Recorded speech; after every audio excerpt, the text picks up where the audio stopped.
तो दोस्तों, जैसा कि आप सभी जानते हैं कि खेसारी लाल यादव हमेशा विवादों में फंसे ही रहते हैं। कभी ये पवन सिंह से भिड़ते हैं तो कभी इनको लेकर कोई ना कोई बातें निकलती रहती है। जैसा कि अभी हुआ है, काजल खेसारी को लेकर कितने खुलासे की जिसमें अक्षरा का भी नाम सामने आया और खेसारी इन सब बातों को गलत बताते हुए काजल को झूठा साबित कर दिए। मगर एक इंसान झूठ बोल सकता है, लेकिन वही बात हर कोई क्यों बोलेगा। जी हाँ, जिन बातों को खेसारी झूठा बता रहे हैं, अब उन सब बातों पर अक्षरा सिंह खेसारी को करारा जवाब दी है, जिसे सुनकर खेसारी भी चौंक गए होंगे। तो अगर आप सब भी जानना चाहते हैं खेसारी को लेकर अक्षरा क्या बोली है, तो हमारे वीडियो के साथ अंत तक बने रहिएगा। और हम वीडियो में आगे बढ़े उससे पहले आप हमारे वीडियो को लाइक कर दे, चैनल को सब्सक्राइब कर ले और हमारा वीडियो देखने के बाद शेयर करना ना भूलें।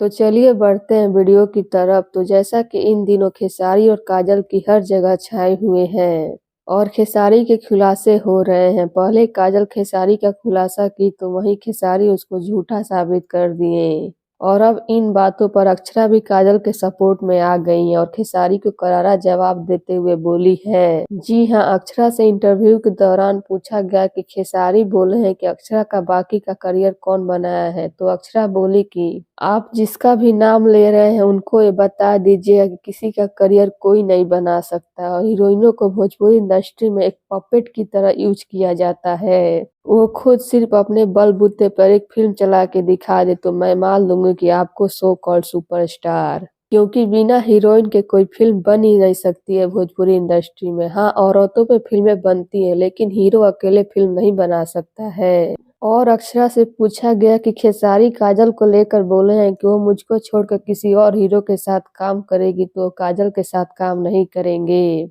इस पर अक्षरा बोली कि ये बहुत गिरी हुई सोच है, इसके लिए मैं ताली बजाऊंगी। खेसारी की सोच से मुझको घिन आ रही है, भला वो कैसे बोल सकते इतना सब कुछ। वो कुछ खा पी के इंटरव्यू दे रहे थे, लगता है इंसान तो अच्छे हैं पर ये सब चीजों कैसे बोल गए। तो लीजिए, काजल के सपोर्ट में यही बोली है अक्षरा सिंह। तो अब इस पर आप सभी का क्या कहना है, अपनी राय कमेंट बॉक्स में जरूर दें। धन्यवाद।